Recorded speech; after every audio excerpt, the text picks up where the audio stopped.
Are you scared of Jesus? What is your perception of him, of what it would be like to live alongside him? In The Chosen, he's portrayed as someone very easy to get on with, and we see that in his interactions with the apostles.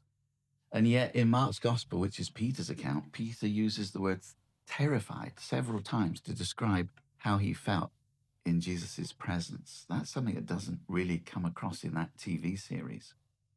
It starts right at the very beginning of Peter's interaction with Jesus when he's been out all night trying to catch fish and caught nothing.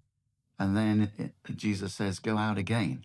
And as someone who knows that lake, Peter must have known the odds of catching things were pretty remote. But he goes out again, and suddenly the nets are so full that they can barely bring them aboard, and the boats are beginning to sink. And his immediate reaction, actually, is fear. He says, depart from me, O Lord, I am a sinful man. They're scared when Jesus does things. When they're in the boat and there's a storm and Jesus is asleep, and again, they get so desperate that they're thinking that the boats are going to sink because they say, we're going to drown. They wake him up and say, don't you care? We're about to drown. And Jesus gets up and stops the storm immediately. And it says they were terrified. They were so scared. Who is this that even the wind and the waves obey him? What would it have been like to live alongside such a person? You would have been utterly awed by him. We read it as stories that we're familiar with in the Bible, and we can take them for granted because we maybe know those stories and have read them so many times. But imagine what it would have been like to actually be there alongside Jesus in those situations. Another instance is when he sends them across the lake at night and there's a storm and it's dark, and suddenly in the middle watch of the night, he comes walking along the water in this stormy night, and there he is. And again, Peter says they were terrified. They thought it was a ghost and they cried out in fear, and he says, don't be afraid. It's I. And then, of course, amazingly, Peter has the faith to actually go to him on the water when Jesus calls him.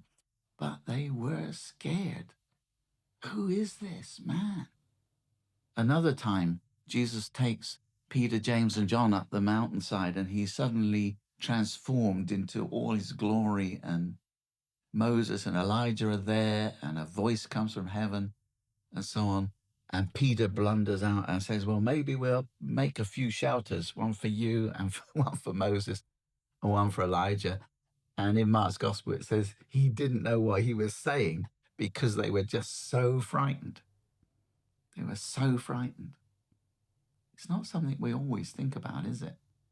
That the presence of Jesus would be so awesome that if we were to be there, we would be terrified.